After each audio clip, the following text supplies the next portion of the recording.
bonne question. Sincèrement, j'ai la chance d'enseigner plus deuxième, troisième année.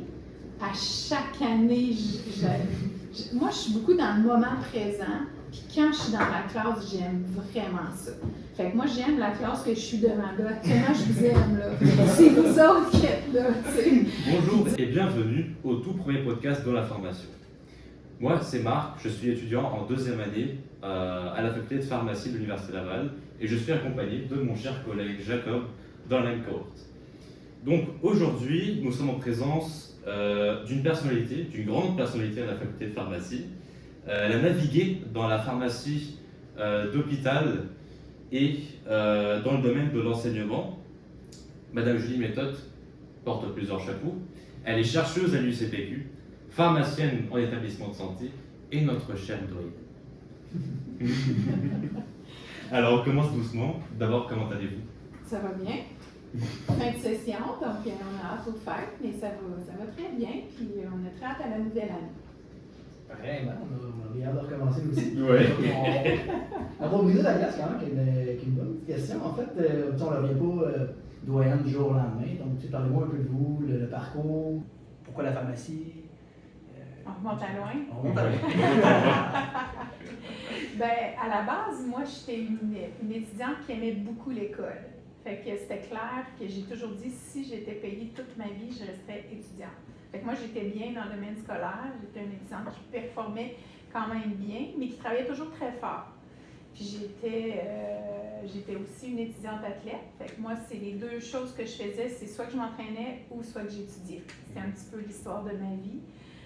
J'avais un intérêt pour les sciences nature, donc j'ai fait mes sciences nature du côté du cégep Sainte-Foy.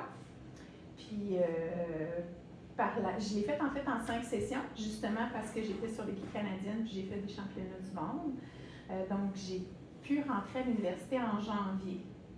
Puis en janvier, la pharmacie n'était pas ouverte. Fait que là, mes deux choix de carrière étaient professeur de mathématiques ou pharmacienne. Fait que j'ai fait une session en mathématiques à l'université. J'ai hésité jusqu'à la dernière minute quand j'ai eu mon offre à savoir si j'allais vraiment en pharmacie parce que j'aimais quand même les mathématiques puis je me voyais être professeur. Puis finalement, j'ai accepté l'offre puis j'ai vraiment pas regretté du tout parce que j'avais un intérêt à la fois en sciences mais aussi dans le domaine de la santé. Fait que je me sentais à ma place puis les circonstances ont fait que finalement, je suis devenue une pharmacienne enseignante. Donc pour moi, ça a été vraiment un parcours là, intéressant. Puis à la base, à l'époque, nous, c'était le baccalauréat. Donc, je suis rentrée au baccalauréat.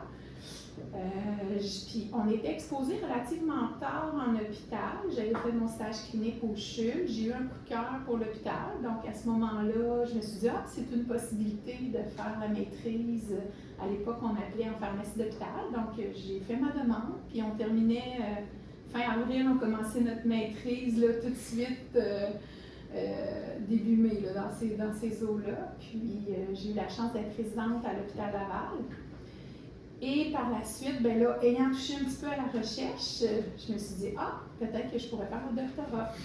Puis évidemment, la maîtrise sous maîtrise professionnelle, donc on avait un petit projet de recherche, pas de l'envergure d'une maîtrise de recherche, mais quand même suffisamment intéressant. Puis ma responsable universitaire avait vu un potentiel en moi, puis même on avait soumis le résumé de mon projet pour une présentation aux États-Unis. Ça avait été accepté, fait que ça m'avait commencé à m'intégrer du côté de la recherche. Puis elle m'a proposé un projet de doctorat que j'ai accepté. Fait que finalement, j'ai eu 2 semaines de congé entre ma maîtrise et mon doctorat.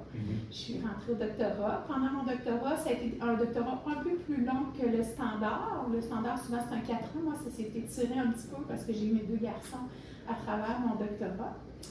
Et quand j'ai terminé mon doctorat, j'étais fatiguée. J'étais une jeune maman, j'ai terminé, tout ça. Fait que j'étais plus certaine de grand-chose. Fait que finalement, j'ai travaillé cette année-là temps plein comme pharmacienne. Et là, après, j'étais décidée à faire mon postdoc. Donc, j'ai fait un postdoc à ce moment-là avec l'Université de Montréal, mais j'ai eu la chance d'explorer un petit peu les maladies génétiques, puis la pharmacologie aussi, pharmacogénétique, du côté de Chicoutimi. Et j'ai terminé ça en 2011, puis il y a un poste qui s'est ouvert à la faculté, qui est un poste 50-50 au départ. Donc, je suis rentrée tout de suite après mon postdoc à la faculté comme professeur. Mais j'ai eu la chance quand même d'enseigner aux étudiants depuis 1999 parce que j'ai donné mon premier cours alors que j'étais étudiante au doctorat. Et ça c'est un parcours résumé au moment où je suis rentrée à la faculté.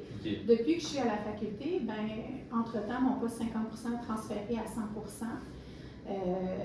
Et j'ai été directrice du programme de maîtrise en pharmacie d'hôpital pendant 8 ans. J'ai été vice-doyenne pendant 1 an et demi pour finalement être doyenne depuis l'été 2023. Ok, donc en 1999, vous étiez plus en tant que conférencière? Oui, tout à fait. Okay. Conférencière invitée dans quelques cours. Okay.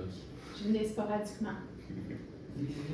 Ça m'accroche un peu, le fait d'être avec des enfants, à l'école, doctorat, mais j'ai une petite fille aussi à l'école. Donc, est-ce que vous avez comment vous avez fait pour concilier tout ça?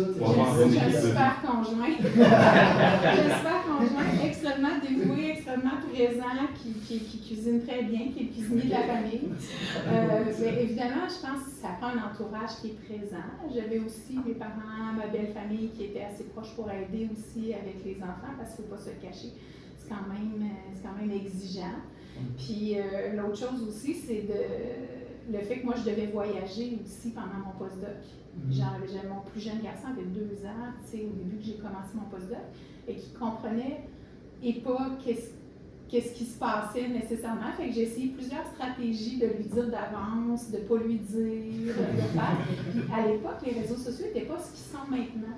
Ce qui fait que nous, ce qui a été facilitant, je trouve, où on gardait quand même un contact, parce que souvent, j'étais partie 2-3 jours là, dans la semaine, fait que c'est qu'on avait Skype.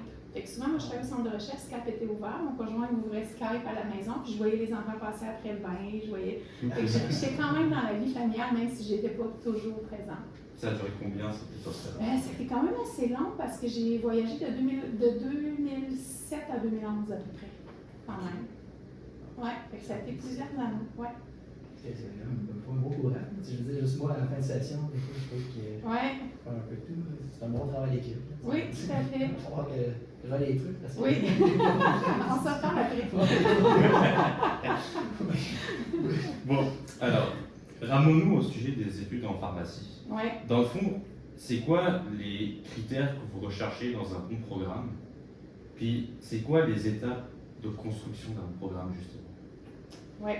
J'ai pas été celle qui a été impliquée nécessairement dans la création du programme, mais dans mon temps, c'était le baccalauréat. Donc, on est passé au doctorat en pharmacie en 2011. Okay. La grosse différence en partant entre le bac et le doctorat, c'est sûr que l'approche programme est différente. C'est un programme qui est par compétence. L'autre élément, c'est que les stages sont devenus sous la responsabilité de l'université. À l'époque, nous, quand on était étudiants, on faisait nos cours magistraux. Puis, on devait s'inscrire à l'Ordre des pharmaciens et faire nos 120 heures à chaque année par nous-mêmes. Donc, c'est nous qui recherchions nos lieux de stage, tout ça. Le seul stage qui était sous la responsabilité de l'université, c'était le stage clinique qu'on faisait, surtout en hôpital, là, à ce moment-là. Fait que ça, c'est très différent quand même. C'est sûr qu'un programme, quand on relève d'une ordre professionnelle, on a des rendre-compte. Vous aimez ce mot-là, hein? Donc, on a des rendre-compte à différents organismes, notamment avec l'Ordre des pharmaciens, pour s'assurer que notre formation est en adéquation avec la pratique, leur exigence aussi. Puis il y a des normes canadiennes. Notamment, on a l'agrément CICAP, du Conseil canadien d'agrément en pharmacie, qui, eux, ont construit leurs normes basées justement sur un référentiel de compétences. Fait qu'il faut s'assurer que les compétences qu'on développe dans notre programme sont arrimées avec celles des normes canadiennes qui visent en fait à développer des bons pharmaciens, fait que de toucher tous les aspects des compétences. Puis ça, c'est toujours en mouvement. C'est ça qu'il faut comprendre. Donc, nos programmes, oui, on a toujours une version 1 du programme. À chaque année, il y a des petits changements. Il y a des années où on les change un petit peu plus. Là, on est dans un changement plus important avec la nouvelle structure du programme. Puis, l'autre chose, c'est qu'on est aussi tributaire de l'évaluation de programme qu'on a eu. On a des rendre-comptes à faire au niveau canadien. On a des rendre-comptes à faire aussi au niveau institutionnel. Donc, tous les programmes au niveau de l'université sont toujours évalués à chaque 10 ans. Ça, c'est une norme. Quand on a une norme, on a des normes canadiennes en plus, bien, souvent, l'évaluation institutionnelle va suivre celle de l'évaluation canadienne. Fait que si je donne un exemple concret pour que vous compreniez bien, si on a une évaluation du côté canadien, le verdict est un agrément de 4 ans, bien, ils vont revenir 4 ans plus tard. Au niveau institutionnel, ils peuvent se décider qu'ils vont se greffer à la deuxième évaluation. Mais quand ils vont faire l'évaluation institutionnelle va être un peu moins grande, puisqu'ils vont quand même tenir compte des recommandations du côté canadien. Si on n'avait pas ces normes canadiennes-là, ben, l'évaluation institutionnelle serait un petit peu plus grosse. Fait que, grosso modo, c'est un petit peu comme ça que ça fonctionne. Ok. Mais à chaque fois qu'on a une évaluation, on a le devoir de faire un plan d'action. Au niveau institutionnel, on appelle ça le plan d'action du doyen. Souvent, c'est l'équipe programme. C'est un petit peu ingrat qu'on appelle ça l'évaluation du doyen parce que c'est beaucoup l'équipe programme qui travaille très, très fort là-dessus. Puis à chaque fois qu'on a des évaluations, que ce soit institutionnelles ou au niveau canadien, les étudiants sont toujours sondés, nos superviseurs sont sondés, les employeurs sont sondés aussi. Fait que souvent, on a un très beau portrait, puis on est capable d'améliorer le programme aussi de ce côté. En fonction des rétroactions de plusieurs thèmes. Tout à fait. Ok. Oui. Vous avez mentionné que les étudiants étaient sondés aussi. Justement, on fait beaucoup de rétroactions après la fin des cours. Est-ce que ces rétroactions-là ont comme beaucoup d'impact pour la modification du cours? C'est chez nous, on fait partie du PharmD 2.0. Est-ce que c'était comme ces sondages-là ont été comme un pivot pour changer vers un PharmD 2.0 ou c'est avec ces éléments-là? C'est vraiment l'ensemble des commentaires qu'on a eus, mais effectivement, les commentaires des étudiants. On est aussi dans une mouvance au niveau de la profession. Ce qui fait que ça va un peu de soi d'augmenter un petit peu les nouveaux actes, tout ça. Puis en même temps, les évaluations, une des recommandations qu'on avait, c'était d'augmenter notre durée des stages. Fait que, dans la version 1.0, disons, on avait une semaine, puis ensuite 3 semaines. Là, on s'en va vers 1 semaine, 2 semaines, 3 semaines, 4 semaines. Fait que ça nous permet de répondre à une demande qu'on a au niveau canadien, mais en même temps, pour eux, c'est cohérent avec la norme canadienne, mais aussi sur les commentaires qu'on a eu des étudiants. Fait que c'est un petit peu trouver le juste milieu pour trouver justement l'équilibre, puis en même temps, garder notre couleur programme, parce que bien que les normes canadiennes soient pareilles partout, si vous regardez les différents programmes, ils sont tous un petit peu différents à Montréal, ailleurs, tu sais. Puis nous, on se démarque quand même en ayant des stages un petit peu plus courts. C'est particulier, mais ça permet vraiment une exposition très précoce aux étudiants avec plusieurs modèles de pratique. Donc, pour les étudiants, il y a quand même plusieurs points positifs qui ressortent souvent auprès des étudiants. Évidemment, du côté de la gestion des études, on s'impose une gestion énorme. J'ai géré à l'époque 17 modules de stage, maintenant 15 modules de stage. Juste l'équipe de stage, là, ils ont déjà un bon horaire. C'est bon, je mentionnais d'avoir les premières semaines, première année, parce qu'il y en a qui, c'est pas tout le monde qui est en pharmacie avant d'entrer dans le programme, donc ça permet aussi d'avoir comme graduellement voir c'est quoi le milieu de la pharmacie. Tout à fait. Dans certains programmes canadiens, la première exposition des étudiants va à l'été de la deuxième année. Ce qui est quand même tard. C'est vrai. C'est quand même très tard. Il étudie les théories, mais Oui. sans pouvoir mettre une image sur la théorie qui doit. On sait aussi qu'on avait augmenté le nombre de places dans la nouvelle cohorte. Oui, évidemment, il y a une pénurie en pharmacie importante. Fait que, tu sais, ça fait un bout de temps qu'on souhaite augmenter le nombre d'étudiants parce que depuis 2011, on était à 192 étudiants. Puis quand on regarde les chiffres de pénurie, ils varient un petit peu selon les sources, puis il y a encore des sondages qui sont en cours par différents organismes, notamment dans la QPP. Mais, tu sais, on parle qu'il en manque des centaines en hospitalier, puis des milliers en communautaire. Donc, il en manque vraiment beaucoup. Comme on forme 192 au départ, puis des fois avec l'attrition, il en reste un petit peu moins là, au bout des 4 ans. Même chose du côté de Montréal, on était à 200 quelque chose, il en reste un petit peu moins à la fin des 4 ans. Actuellement, on a besoin d'augmenter nos corps pour notamment répondre aux besoins criants du milieu. Puis on est aussi en changement de la pharmacie, fait que les besoins sont importants parce que le pharmacien, il y a une demande encore plus grande pour les nouveaux actes des pharmaciens. Fait que, bref, l'augmentation des cohortes, c'est un effort qu'on a fait. On a fait un premier palier. La difficulté qu'on a, c'est évidemment d'avoir le financement. Puis parfois, on a besoin aussi de faire des changements au niveau de nos infrastructures. Puis ça, bien encore là, l'enveloppe budgétaire n'est pas toujours au rendez-vous. Donc là, on travaille actuellement, puis notre visée, notamment au niveau de la rénovation du laboratoire apprenti, c'est pas cet été, c'est l'été 2026. Mais encore là, de ce côté-là, on a des besoins de sécuriser des sous pour pouvoir le faire. Fait que Ok. c'est un petit peu les facteurs un peu limitants pour dire qu'on augmente là, nos cohortes. Moi, je rêve d'avoir des millions qui pleuvent sur une distance et je puisse augmenter mes cohortes encore plus. Ok. C'est le fun de voir un peu l'image qui est derrière vraiment le rideau. Là. Ouais. Des fois, on dit on va juste augmenter les places, mais c'est aussi simple Il y a que ça. beaucoup d'éléments. Il faut Ouais. l'établissement aussi. C'est vrai. Puis en parlant aussi de changement, on parlait de loi, on parlait de nouveaux actes. Oui, c'est ça. En parlant d'actualité, pensez-vous que la loi 67 aura des retombées positives et significatives pour la profession? Je suis certaine parce que, tu sais, il y a certains de nos étudiants que je revoyais après le programme, puis souvent, ce qu'ils me disaient, c'est qu'on est formé pour être de bons cliniciens. Tu sais, on voit, oui, toutes les compétences, incluant les compétences de gestion, tout ça, mais on va assez loin dans la compétence de gestion au niveau clinique. Par contre, quand on arrive en pharmacie, on est parfois enseveli un petit peu par la chaîne de montage. Le temps qui reste pour faire des actes devient un petit peu limité. Fait que des fois, il y a comme une déception un peu de dire est-ce que j'utilise pleinement mon potentiel. Puis le nouveau acte va amener une autonomie du pharmacien. Puis je pense que là, ils vont pouvoir déjà appliquer mieux ce qu'ils savent déjà. Mais évidemment, nous aussi, on adapte notre programme pour s'assurer que nos étudiants là, soient bien formés, puis nos superviseurs aussi de ce côté-là. Mais tu sais, je pense que pour le pharmacien, le défi, ça va être de réussir à l'opérationnaliser dans une pharmacie, peut-être revoir un petit peu la façon de travailler, s'assurer qu'il y a du temps qui est disponible pour faire ces actes-là. Mais en termes d'impact pour la société, c'est clairement un accès aux soins qui est beaucoup plus grand. Puis une autonomie pour le pharmacien, plutôt que se buter à faire une recommandation ou buter à se devoir communiquer avec un prescripteur pour un ajout de médicaments dans un contexte de maladie chronique, ben, il va y avoir un terrain de jeu un petit peu plus grand là, de ce côté-là. Fait que je pense qu'il y aura un impact pour le pharmacien. Je pense déjà pour la reconnaissance de son expertise, la satisfaction de son travail. Puis du côté de la population, évidemment, je pense qu'on va répondre à des besoins. Il y en a beaucoup de besoins. Et mettons, comment est-ce que ça va se traduire au niveau de l'enseignement de la faculté? Ces nouvelles lois, de quelle façon vous allez les transmettre aux étudiants?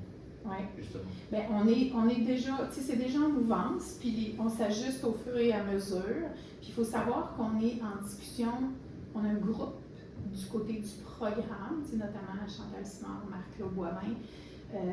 Je les nomme pas toutes, là, mais ils sont beaucoup en communication avec l'Ordre des pharmaciens, justement, pour voir venir ces changements-là. Puis, toutes les associations provinciales ont ce souhait-là, que l'équipe pharmacie soit capable d'arriver avec ces nouveaux actes-là.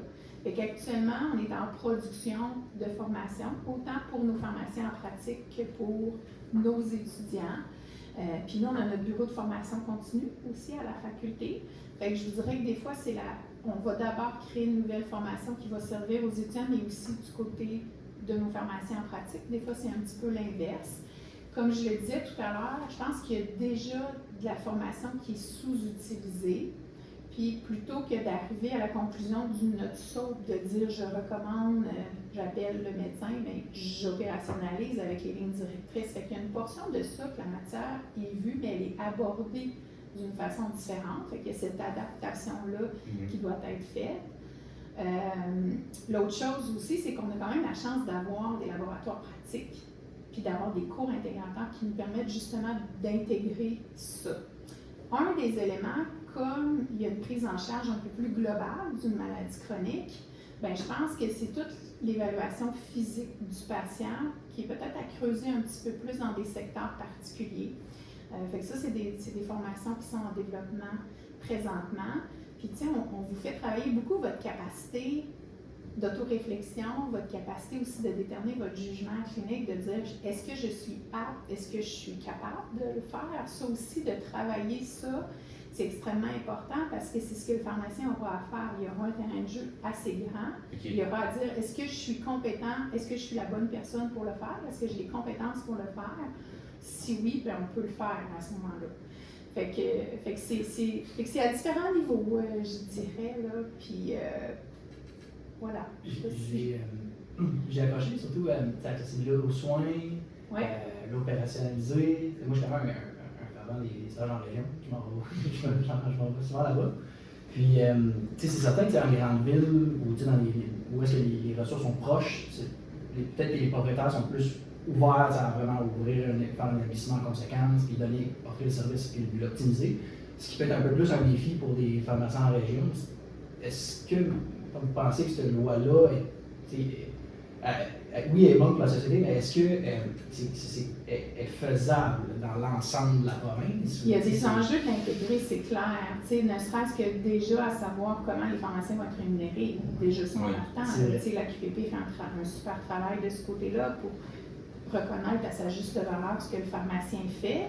Du côté de l'établissement de santé, on a la PAIS qui est là aussi, qui est en renouvellement là, actuellement de leurs conditions de travail, où eux autres aussi vont avoir aussi des capacités plus grandes, notamment eux-mêmes au niveau des maladies plus complexes, en plus à risque de détérioration aiguë. Fait que je pense qu'il y a un travail qui devra être confirmé du côté du ministère, qu'on appuie aussi le pharmacien dans tout ça, parce qu'en vous puis moi, c'est une chose de pouvoir le faire, mais encore faut-il avoir des conditions gagnantes qui permettent de le faire. Puis quand on adresse la pénurie, souvent elle se fait à différents niveaux. Puis on le voit là, on a les assistants techniques, on a les techniciens en pharmacie, on a les pharmaciens, on a toute la robotisation, de plus en plus dans les pharmacies, on voit les comptes pilules, on voit des fois de la décentralisation aussi. Fait que je pense que tout ça, il y a une optimisation à faire pour dégager justement du temps clinique, mais encore faut-il qu'il y ait une rentabilité de ce côté-là. Fait que, tu sais, puis je pense que ça va se faire aussi, idéalement, graduellement, pour que ça arrive là, dans les pharmacies. Mais on l'a vu avec le loi 41, loi 31, ça s'est déployé à vitesse variable. Puis probablement que vous l'avez vu aussi dans vos milieux de travail, vos milieux de stage. Ce qu'on aura à faire comme travail du côté de la faculté, parce que, tu sais, on veut s'assurer que votre finalité, vous soyez en adéquation avec la pratique. Donc, évidemment, les finalités de chacun des stages sont revues en conséquence, parce que ça, on les revoit présentement dans le FormView 2.0. Et l'autre chose, bien, d'arrimer qu'il y ait une piste d'atterrissage du côté des stages aussi, parce que si on exige de vous que vous ayez à faire, vous vous rendez jusque-là, bien encore faut-il que dans le milieu de stage, vous soyez capable de le faire. Vous avez la chance d'avoir plusieurs milieux de stage, donc de le faire, mais il y aura un travail aussi du côté de l'équipe de stage pour s'assurer qu'on est tout arrimé de ce côté-là, puis encore là, il y aura probablement une vitesse variable. L'histoire des régions, est-ce que c'est pire en région? Je pense qu'il y a des endroits où il y a clairement une pénurie, puis c'est peut-être plus préoccupant. Mais en même temps, il y a des success stories aussi en région. Fait que je ne veux pas qu'on dénigre les régions par rapport à ça, mais effectivement, c'est une préoccupation. Puis je pense que ça fait partie de votre formation de voir différents. Puis vous êtes des acteurs de changement. Vous pouvez aider les milieux que vous voyez parfois juste à ce que vous avez vu ailleurs aussi. Là. C'est vrai. Le fait qu'on peut changer d'un stage à un autre aussi, si on applique quelque chose dans un autre milieu, on peut même apporter ce changement-là dans un autre, même le suggérer. Pour avoir lu les rendre compte, les étudiants font des belles choses. Oui. Je peux vous dire. Il y a une certaine diversité dans nos compétences. Oui, tout à fait. On voit aussi différentes clientèles, différents patients, différentes façons de travailler. Oui, tout à fait. C'est vrai que je ne savais pas non seulement à la loi, mais aussi comment à l'université, il faut qu'ils s'adaptent pour avoir une bonne piste d'atterrissage à la fin de notre 4 ans. J'ai aimé cette expression-là. C'est vrai que c'est une belle image. Alors, c'est sûr qu'on a eu la journée recherche 2024 le 25 novembre dernier. Oui, avant Noël. Oui, avant Noël. Puis, selon vous, est-ce qu'on peut dire que la recherche de la faculté est en bonne santé? Et c'est quoi les objectifs futurs en ce sens? Très bonne question. Nos deux grandes missions à la faculté sont enseignement et recherche. Fait que clairement, les deux sont au cœur. On est dans notre centenaire, il faut que je vous en parle. Oui, j'ai pas le choix de vous en c'est sûr parler. et certain. J'ai pas le choix de vous en parler. Mais si on regarde en juin 1924, quand on a commencé à former des pharmaciens à l'école de pharmacie, la finalité de l'école était beaucoup du côté professionnel. Le directeur était un pharmacien propriétaire communautaire qui venait à temps partiel s'occuper de l'école. Il y avait quelques professeurs, puis on formait quelques étudiants. Puis l'objectif, c'était de former des pharmaciens. Puis au fil du temps, on a vu l'intérêt d'avoir de la recherche, mais ça a été très difficile de développer ce secteur-là. Puis j'ai lu le livre de l'histoire de la faculté de pharmacie, je ne sais pas si vous l'avez lu, mais en fait, en lisant ça, ce qu'on se rend compte, c'est que les directeurs et même les doyens voulaient développer cette recherche-là, mais à quelque part, tant que tu n'as pas de doctorat, puis tu es doctorat PhD, pas un doctorat PharmD, un doctorat PhD, c'est plus difficile d'avoir une méthode pour faire de la recherche, d'être capable de publier, d'être capable de faire des demandes de subventions, tout ça. Fait que ça a pris du temps. Puis au début, on avait un problème de local, on n'avait même pas de locaux pour faire notre recherche. Parce qu'au départ, il faut savoir que la recherche, elle se faisait dans les murs de l'université. Puis l'affiliation aussi de l'école a changé au fil du temps. La première affiliation était avec la faculté des arts. Puis au fil du temps, à un moment donné, on était affilié avec la faculté des sciences, qui était plus logique d'avoir des laboratoires. Mais ce qui a été très, très, très aidant pour le développement de la recherche à la faculté, ça a été qu'il y ait la formation de PhD au sein de l'université, parce que les premiers professeurs, ce n'étaient pas des PhD, c'était des pharmaciens. Puis il y a entre autres un pharmacien qui était PhD de la France, de Bordeaux, si je ne me trompe pas, qui est venu à l'université pour former des gens sur place. Puis lui-même a formé les premiers PhD.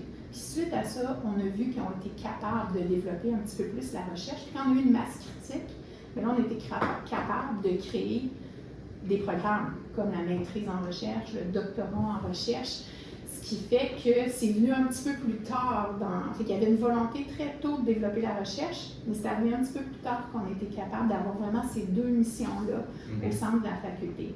Actuellement, on a 35 professeurs-chercheurs qui sont déployés dans tous les centres de recherche dans la grande région de Québec, avec une diversité incroyable.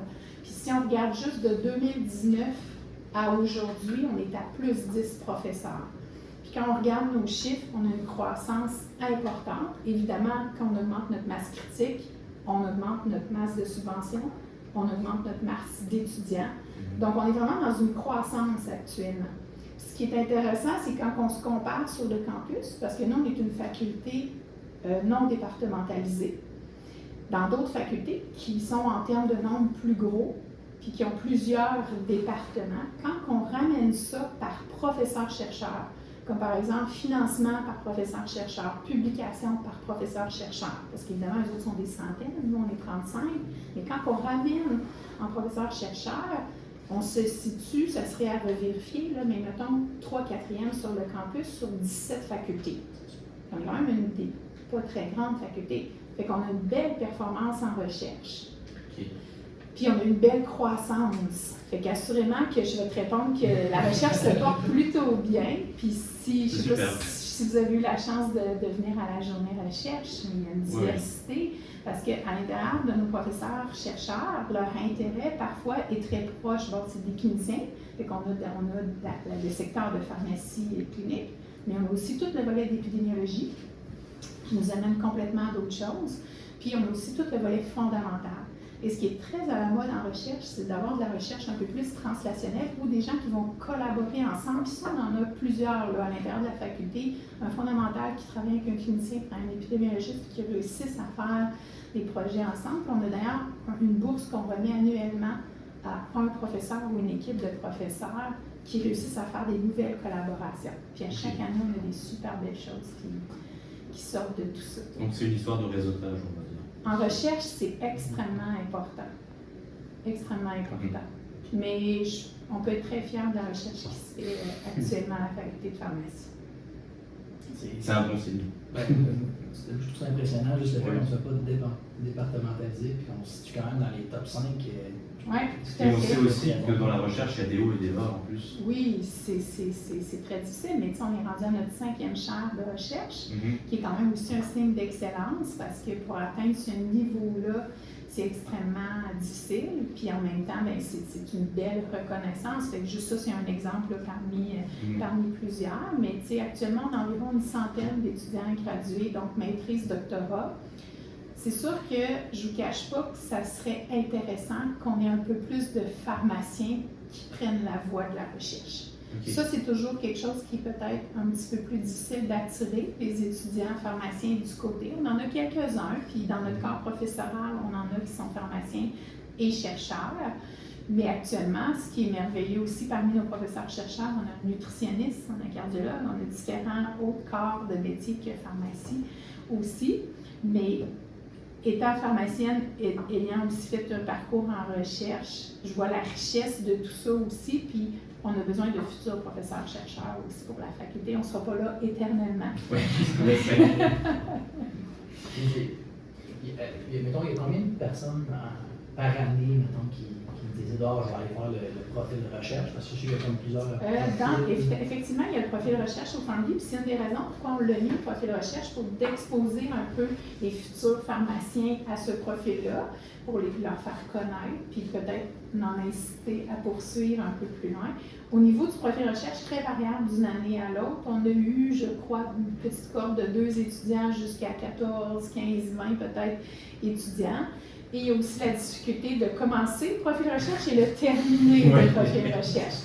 Mais effectivement, c'est intéressant parce que ça permet encore là d'apprendre un petit peu la culture scientifique associée à la recherche de par les cours.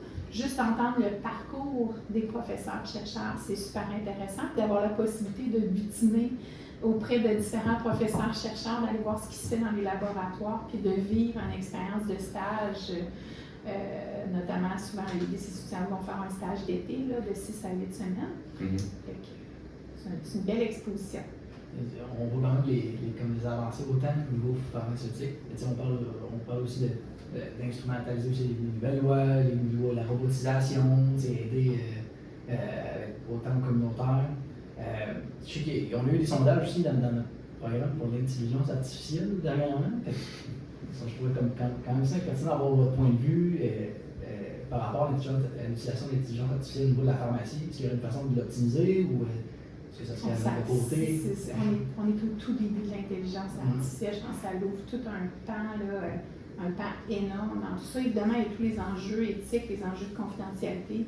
C'est toujours des éléments, je pense, qu'on doit se préoccuper. On a la chance, du côté de l'Université Laval, d'avoir une université qui est très ouverte à l'intelligence artificielle. Puis quand si vous lisez un petit peu la politique de l'intelligence artificielle de l'Université Laval, on est quand même en mode où on veut que les étudiants l'essaient, on veut aussi qu'on s'approprie tout ça. Puis il y a un financement qui est actuellement offert pour des projets d'intelligence artificielle dans les programmes, qu'on puisse l'intégrer. Olivier Barbier avait fait une demande pour avoir un montant d'un projet. Puis moi, j'ai collaboré avec lui sur ça, où on a 2 étudiants gradués qui ont fait une revue de la littérature, justement, de ce qui existait en intelligence artificielle, puis sont arrivés avec des recommandations de ce qui était fait, puis de ce qui pouvait potentiellement être impliqué dans le programme.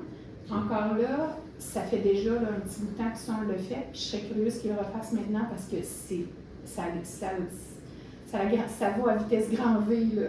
C'est incroyable. On a eu une super belle conférence au congrès de la QPP justement sur ça, notamment l'utilisation d'un logiciel dans le contexte plus de soins cliniques. Si on le voit un petit peu moins, ce que j'entends dans le réseau de la pharmacie, puis même nous comme enseignants, tout ça, l'intelligence artificielle est utilisée beaucoup pour appui à notamment la création de politiques et procédures. Ça se fait très bien. Générer une proposition d'ébauche de courriel ou des trucs comme ça. Du côté clinique, je ne sais pas si on est tout à fait rendu là, puis le défi, c'est de s'assurer que les données sont fiables.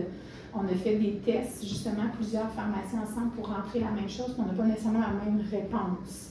Fait que ça aussi, je pense qu'il faut s'en préoccuper. Actuellement, je le vois plus comme un appui. Je ne me reposerai pas 100% sur ce qui va m'être recommandé, mais certainement comme un appui. Puis au niveau du programme, c'est quelque chose, tu sais, si nous, on ne le fait pas, là, je peux vous dire que les normes canadiennes vont l'exiger. Ça, c'est le genre de changement que la société amène. Puis, à un moment donné, c'est sûr que ça va être là. Fait qu'on est toujours évalué sur les anciennes normes. Puis même si la dernière fois, au niveau des normes canadiennes, on a eu un 6 ans, ben on travaille déjà sur les prochaines normes qui, elles, sont changées par rapport à la dernière évaluation. Puis assurément qu'il y aura quelque chose au niveau du numérique pour s'assurer qu'on est à la bonne place. Mais encore là, c'est tellement vaste, puis je pense que tout le monde est en train de se l'approprier. Fait que bref, je ne me rappelle plus c'est quoi la question. Non. Mais... Il y a une certaine. Si vous disiez sur les mouvements massifs, je pense que Mais- Ouais, c'est ça. Ouais, c'est c'est plus facile d'ailleurs d'avancer les questions que je voulais poser. Mais c'est super. Ouais, Je sais qu'il peut y avoir des points positifs, mais aussi mettons des points négatifs. Pour certaines personnes qui peuvent l'utiliser dans un contexte plagiat, etc. Là, je veux dire, ça serait à éviter. Oui, tout à fait. Puis je peux vous dire qu'il y a déjà eu des cas de plagiat qui ont été rapportés au niveau institutionnel. Ça, c'est une de mes travails de doyen que je n'aime pas. Hein, et souvent, quand ça transite parfois par moi, puis quand il y a une situation de discipline qui est portée à notre attention, on a le devoir de le rapporter. Puis au niveau institutionnel, on a eu quelques cas de plagiat, justement. Ça, en même temps, je pense que les enseignants ont un rôle de s'assurer qu'ils vont offrir des évaluations qui diminuent les risques de plagiat ou de peut-être même permettre l'utilisation de l'intelligence en toute transparence. Demander un conseil, mais vous, comment vous le bonifiez? Je pense qu'il y a toujours moyen d'utiliser l'intelligence, mais aussi de faire progresser l'étudiant. Fait que tout le monde actuellement est en adaptation, autant les étudiants que les professeurs. Fait qu'au niveau des enjeux, il y a tout ça, de la confidentialité aussi. Parce que, comme j'expliquais, si on se rapporte, par exemple, à un cas client, bien, dès qu'on va mettre des données plus nominatives ou des données, ça, il faut faire attention parce que l'intelligence artificielle récupère ces données-là. Fait qu'il faut s'assurer, il y a toujours parfois des versions qui peuvent être un peu plus sécuritaires, donc s'assurer encore là qu'on dénominalise ou qu'on utilise des versions qui nous permettent une sécurité de ce côté-là. Fait que, dans les enjeux, puis... Une question de plus, mettons, l'objectif d'une bonne façon. Oui. Voilà. Bon, ça va bien répondre. Mais avec les nouvelles lois qu'on instaure, l'intelligence artificielle, les progrès qui sont faits au niveau de la recherche, est-ce qu'on peut dire qu'au Québec, on possède une pratique qui soit l'une des plus avancées dans le monde? Si vous demandez à Jean-François Desgagnés, il va sûrement dire oui. Mais il a raison, par exemple, il a tout à fait raison, parce que je ne sais pas si vous aviez vu l'espèce de document canadien où on voyait les actes qui étaient permis pour les pharmaciens, pour les différentes provinces. Puis longtemps, l'Alberta a été en avant de la parade. Puis du côté du Québec, on a tardé un petit peu. Il y avait beaucoup des X rouges, il n'y avait pas beaucoup de crochets verts.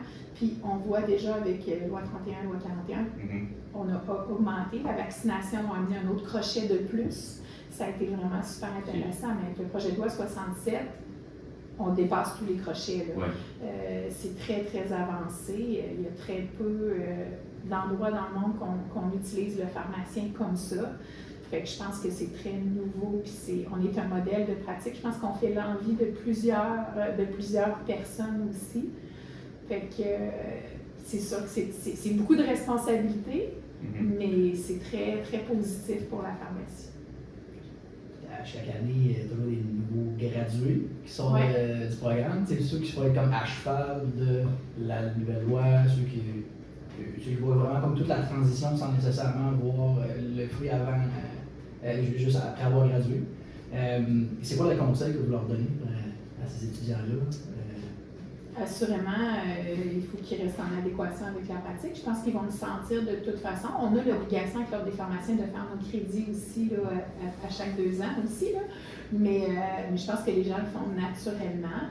Puis, tu sais, juste nous, au niveau du programme, quand il y a eu des changements qui arrivaient, tu sais, par exemple, notre cursus est déjà tout fait, mais au milieu du programme, il arrive la possibilité de vacciner.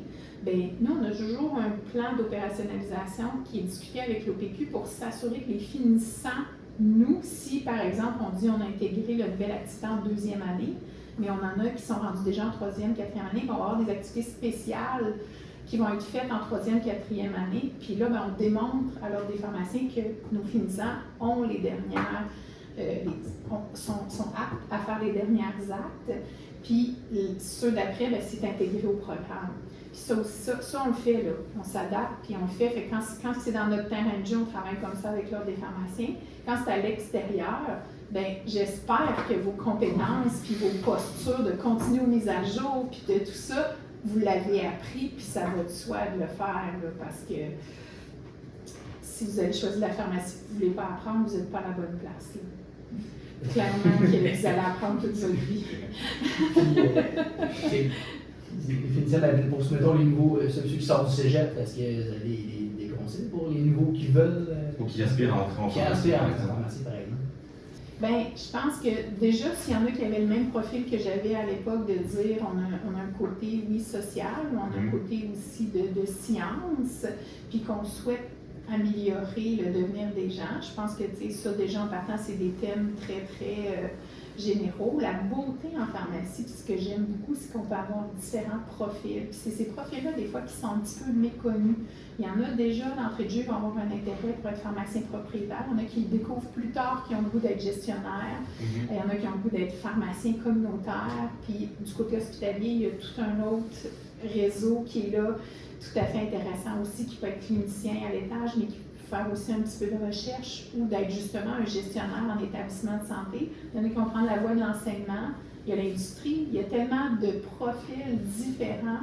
Je pense que mon souhait, ça serait que les gens puissent faire un choix éclairé et qu'ils connaissent la pharmacie. Je trouve que c'est encore méconnu aujourd'hui, malheureusement. Fait que ça peut peut-être nous aider à diffuser ce qu'est la pharmacie.